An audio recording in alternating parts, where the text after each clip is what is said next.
Tu ngjatjeta uroj të jeni mirë. Në fillim të viteve 1950, lideri I famshëm kinez Mao Zedong del me një deklaratë të fortë, tronditse, rënqethse dhe goxha trishtuese për Kinën dhe popullin kinez. Çfarë thot Mao Zedong? Ai deklaron dhe thot Kina sot mund të prodhoj karrige, mund të prodhoj tavolina, mund të prodhoj filxhan çaji, por ne ende nuk jemi në gjendje të prodhojmë një makinë të vetme. Nuk prodhojmë dot një tank, as një aeroplan, as një traktor të vetëm. Ishte kjo deklaratë e liderit kinez, pra liderit të famshëm komunist kinez, I cili e bënte këtë deklaratë më njëherë pas periudhës së raskapitse nga ku kishte dalë Kina në këto vite pra, pas luftës civile kineze, ku kishte qenë shumë e përgjakshme dhe më pas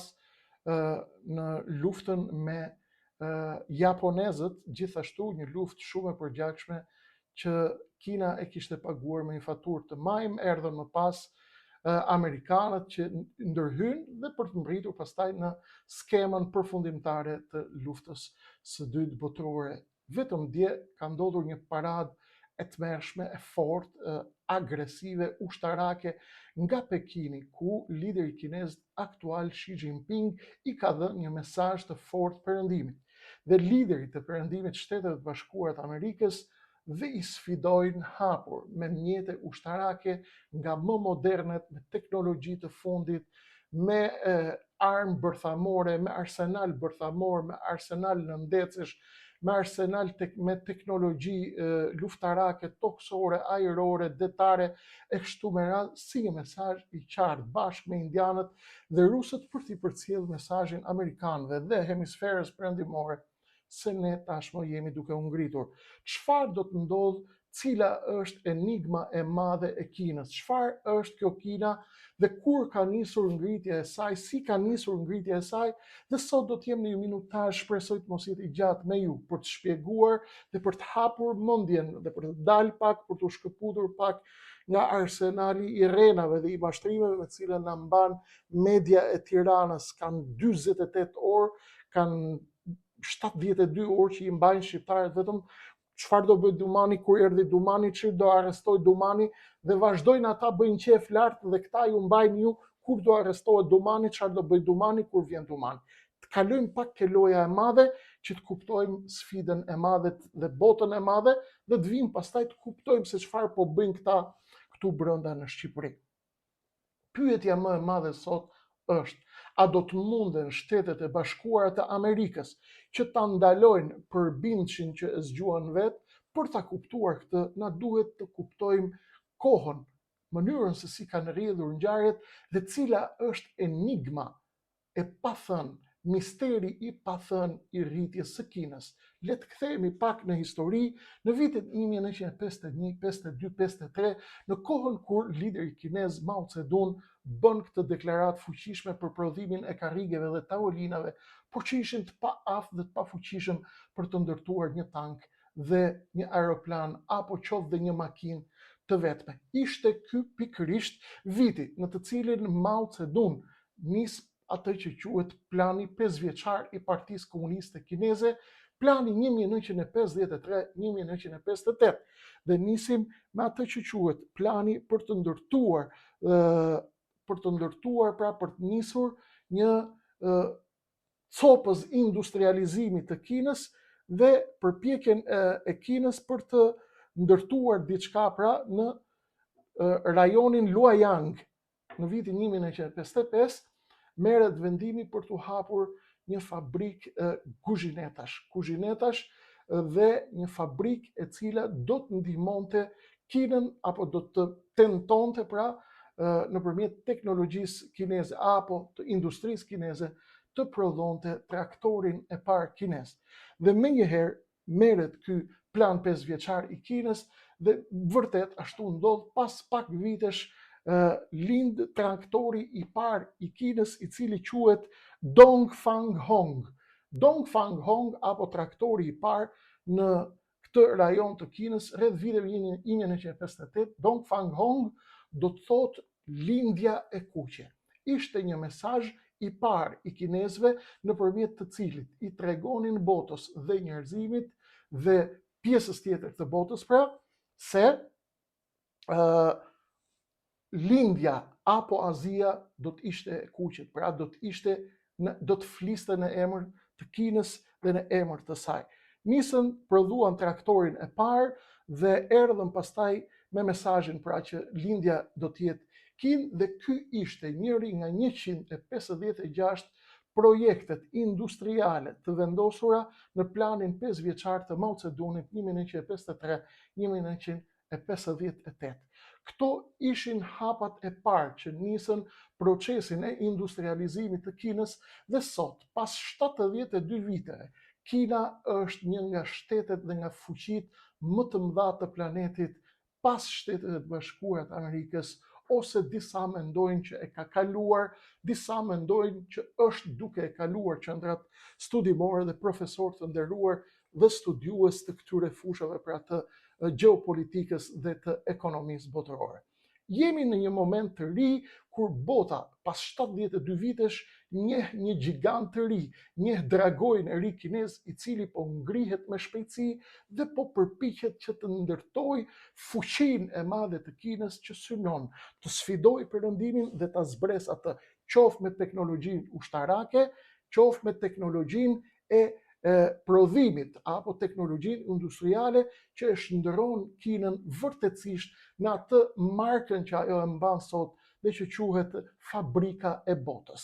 Çfarë është ky plan dhe si mbritëm deri këtu? Për ta kuptuar këtë, do të na duhet të kthehemi edhe një herë tek fabrika e traktorit dhe tek fabrika e kuzhinetave e ndërtuar e iniciuar nga Mao Zedongi në vitet 1953. Në fund të viteve 1950, në 58-ën, në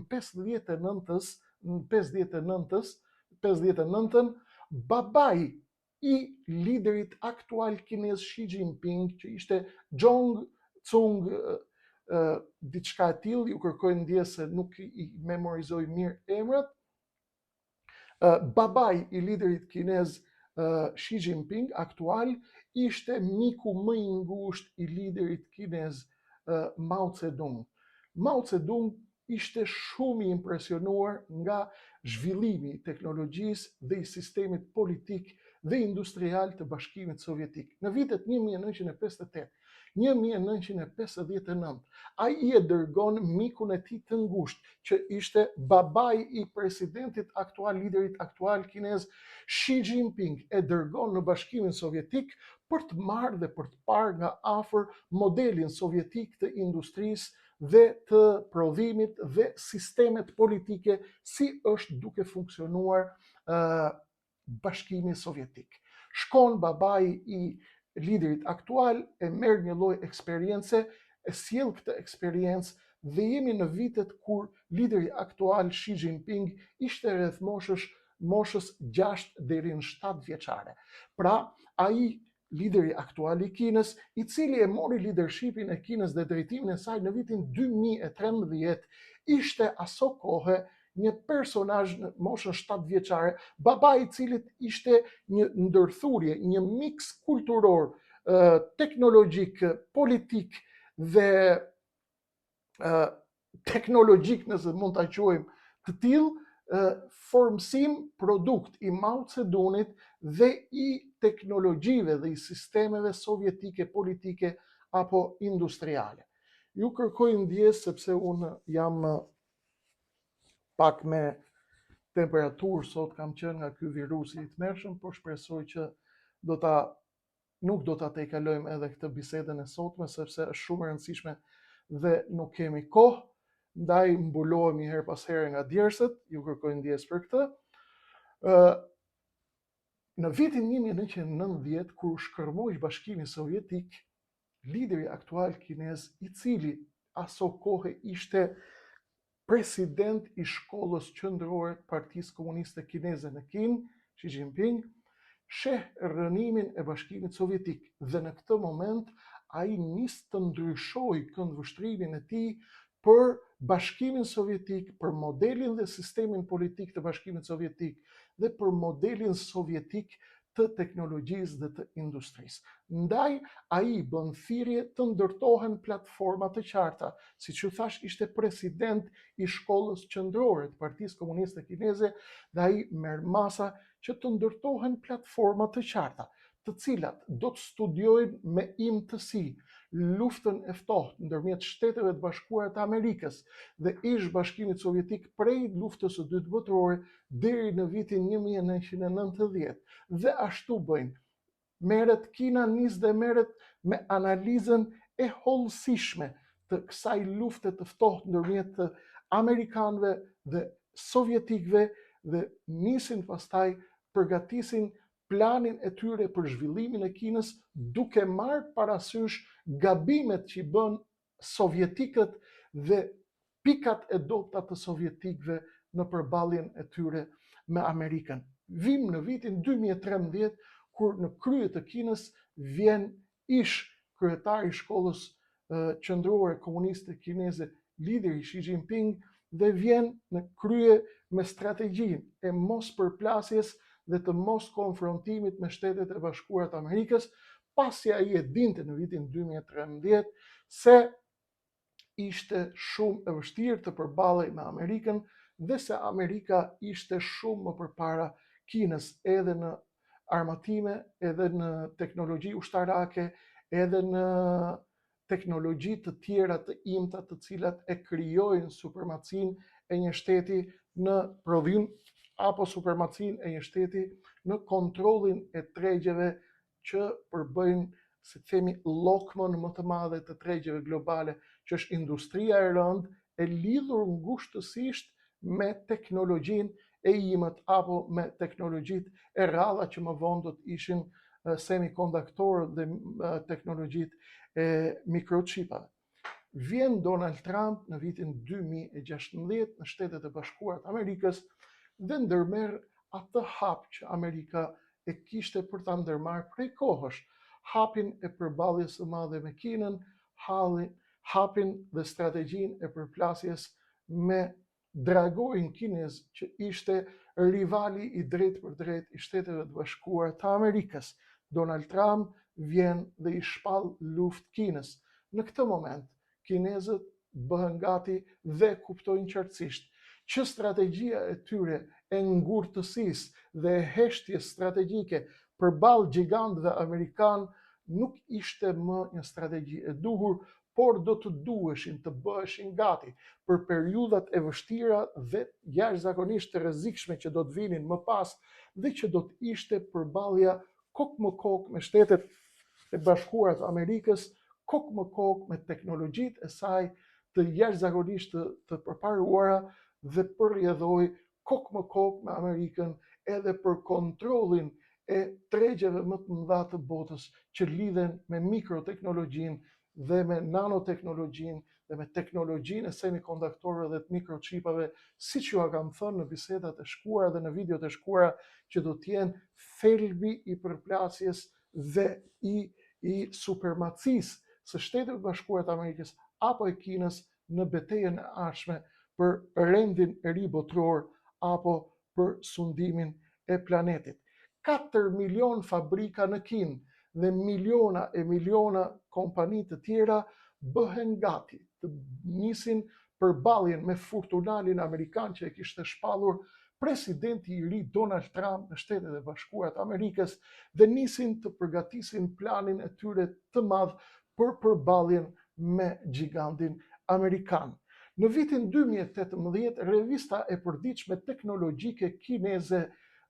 del me 35 artikuj shkencor dhe teknologjik në të cilët tregohen qartësisht se cilat janë pikat e dobta të teknologjisë kineze dhe çfarë e bën Kinën nga një fabrikë e madhe e planetit që prodhon me masivitet që malli i saj të bëhet lolo në për gjithë botën, siç thoni ju apo siç themi ne apo siç thuhet në për gjithë botën, ha më ç'punë kemi këtë se ky është mall kinez. Pra mall kinez nuk vlen, pra mall kinez do të thotë i pa vlerë. Mall kinez do të thotë, dhe ne 80% të mjeteve në shtëpitë tona apo në zyrat tona i kemi sot mallra kineze dhe në të gjithë botën. por Kina e kishte sfidë të vetën këtë dhe e pa që në të gjithë botën vërtet ajo ishte shndërruar në fabrikën e botës, por kishin një kolaps tjetër që ishte cilësia e madhrave kineze, dhe cilësia e madhrave kineze për të sunduar botën apo për të patur supremaci në fushat e tjera teknologjike, në përballjen e ardhshme ushtarake, luftarake, apo hapësinore, apo teknologjike, apo në industrinë e imët ushtarake, do të duhej që të ishin konkurrent në këto fusha. 35 artikuj nga kjo revistë kineze teknologjike tregojnë 35 pika të dobta të teknologjisë kineze. Ndërhyn me njëherë Amerikanët këtu, Ben Murphy, ish agent i CIA-s, ekspert gjuhtar i punësuar në një ekip kërkimor shkencëtarësh në Georgetown University, nis me ekipin e tij kërkimor dhe e kapin e rrëmbejnë artikullin kinez dhe nisin të mbajnë shënime dhe të shohin pikat e dobta të teknologjisë kineze sipas vetë kinezëve. Dhe atje shikojnë se përmbledh tazi pikat kryesore të dobësisë së Kinës ishin nanoteknologjia, ishin të lidhura me fibrat optike, ishin të lidhura me nanoteknologjinë, me mikrochipat, ishin të lidhura gjithashtu edhe me një sektor të rëndësishëm jashtëzakonisht jetik për supremacinë teknologjike që është prodhimi i kuzhinetave të teknologjisë së përparuar. Kuzhinetat e teknologjisë së përparuar janë një element jashtëzakonisht i rëndësishëm në të gjitha prodhimet e botës që lidhen me ushtrinë, me aviacionin, me mjetet e lëvizshme, gjithçka që lidhet me lëvizshmërinë e kësaj bote është e lidhur me industrinë e kuzhinetave të teknologjisë së përparuar. Ndaj, në majin e vitit që shkoi, lideri aktual Xi Jinping kthehet në fabrikën e famshme që e hapi Mao Zedongi në vitin 1953, fabrika e kuzhinetave dhe fabrika e traktorit të parë kinez, dhe mban atje një fjalim për një grup shkencëtarës kinez të cilëve u thot të bëhen gati për përballjen e madhe me Amerikën, duke u thënë atyre se tashmë Kina ka ndjekur rrugën e duhur dhe po bëhet gati të prodhojë gjithçka, dhe do të prodhojë gjithçka vetë dhe do të kalojë me teknologjinë e saj, do të përgatitet që e gjithë teknologjia e saj që i nevojitet për këtë supremaci apo për të i kaluar Shtetet e Bashkuara të Amerikës, duhet të mos kemi më varësi nga perëndimi apo nga kompanitë jashtëzakonisht të zhvilluara të perëndimit, qofshin këto të Bashkimit Evropian, qofshin këto amerikane apo japoneze dhe koreane. Armiqt apo kundërshtarët apo rivalet e drejtë për drejtë të Kinës kishin një supremaci të frikshme në këtë drejtim dhe lideri kinez i thot shkencëtarëve bëhuni gati të përgatisin teknologjinë që na duhet që ne t'i kemi të gjitha në shtëpinë tonë. Dhe këtu bëhet fjalë pra edhe për nanoteknologjinë, edhe për industrinë e kuzhinetave të teknologjisë avancuar, e cila kontrollon sot një treg prej 53 miliard dollarësh në gjithë botën. 53 miliard dollar në gjithë botën, 25%, vetëm 25% të këtij tregu kishin kontrolluar deri në këtë moment kinezët, dhe ata përveç se kontrollonin vetëm 25% të këtij tregu, nuk ishin të kënaqur sepse teknologjia e tyre kuzhinetave nuk ishte në nivelin e duhur, nuk ishte në nivelin e kompanive të famshme holandeze, suedeze, amerikane, japoneze. Dhe duke qartë që etja e kinezëve për të shkuar përpara dhe për të marrë seriozisht një plan, për të ndërmarrë seriozisht një plan me urdhër dhe me orientim të liderit kinez Xi Jinping, nisin përgatitjen e planit si do të ulin nivelin e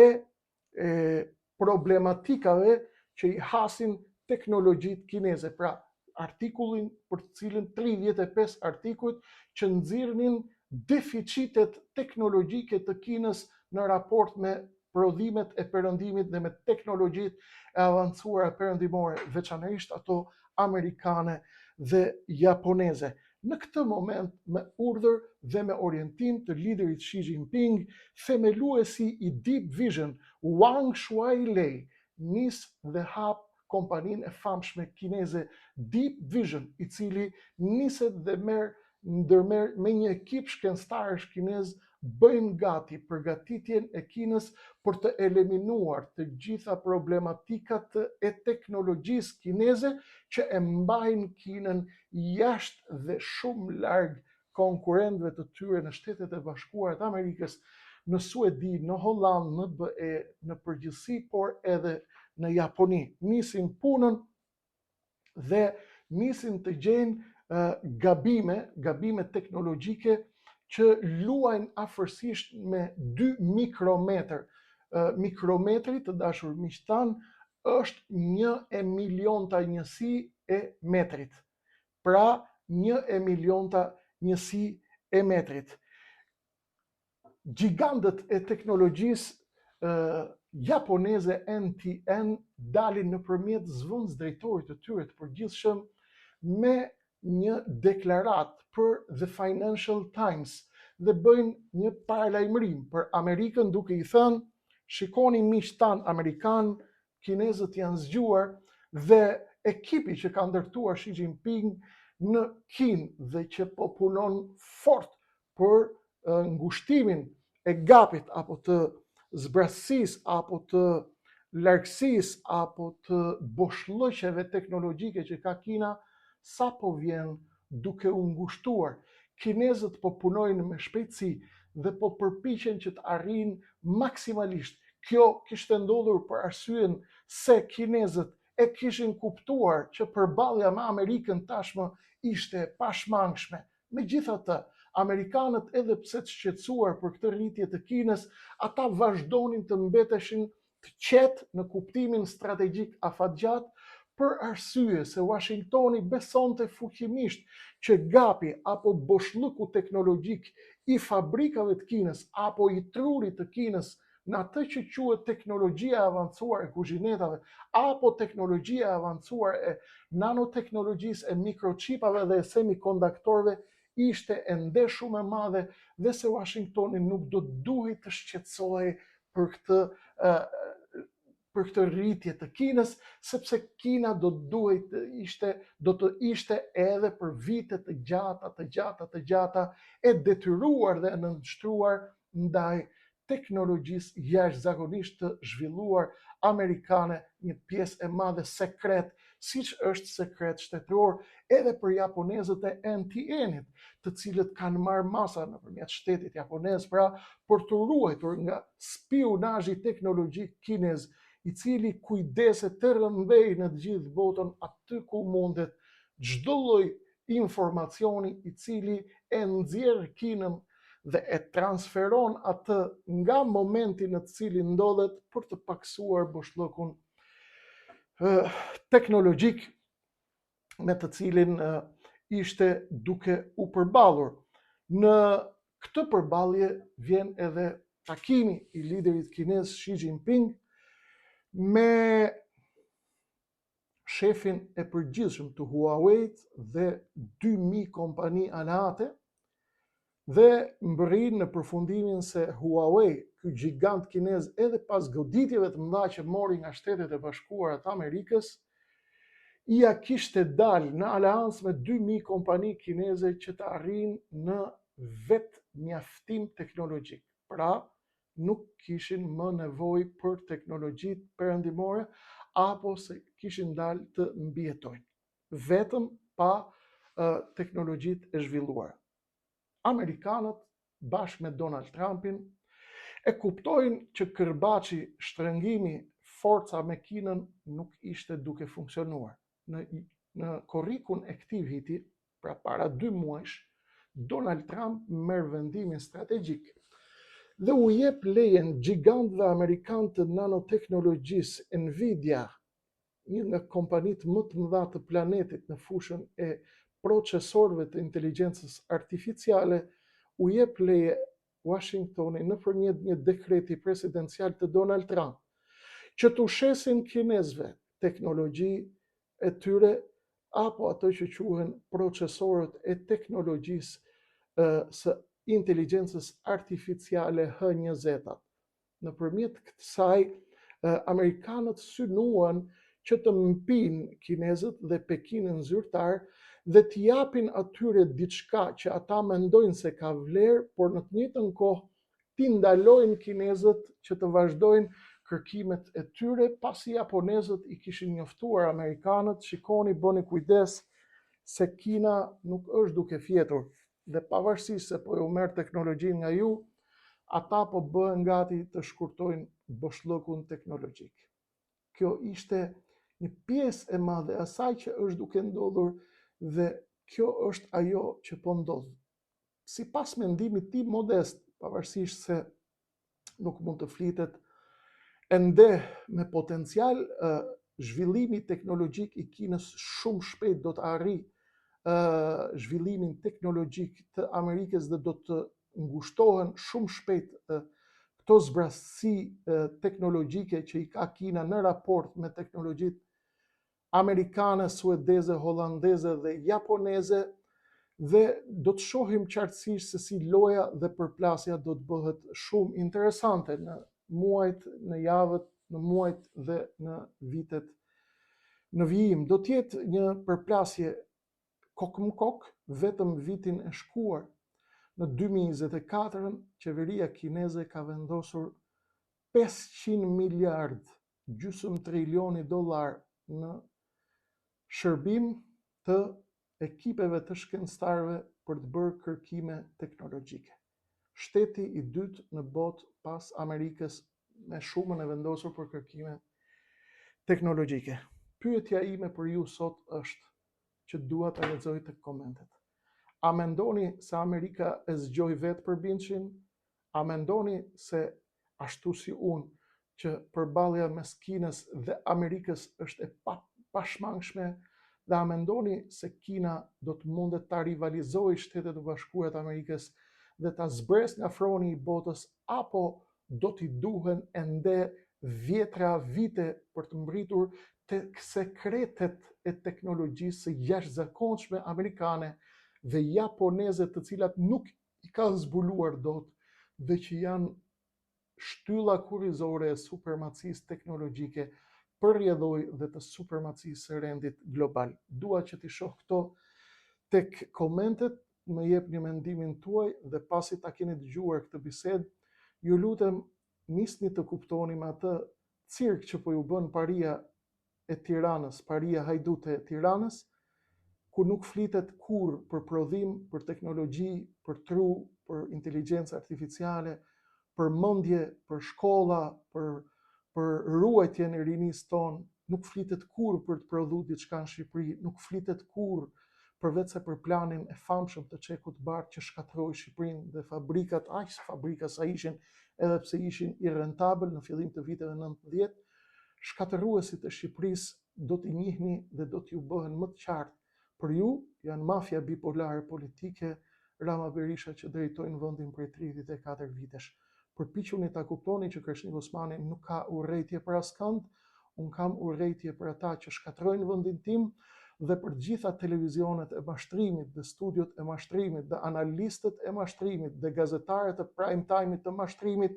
të cilët i mbajnë shqiptarët larg këtyre temave kaq të rëndësishme, të cilët i bëjnë ata të kuptojnë rendin botëror, skutat e zhvillimit teknologjik global dhe na iluminojnë, na inspirojnë ne për të kuptuar se çfarë duhet bëjmë ne si shqiptar në këto momente. Unë jam Kreshnik Osmani, për ju që më shihni për herë të parë, ju flas nga Akademia Gjeopolitike e Lëvizjes Adeu. Bëhuni gati për zhvillimet mëdha, do të jemi këtu për t'i thënë ato zhvillime çdo natë, edhe nga vendi, edhe nga rajoni, edhe nga bota. Kaq për sonte, ruhuni nga virusi se qen ka i tmerrshëm. Natë në mirë, vijon në numër 9.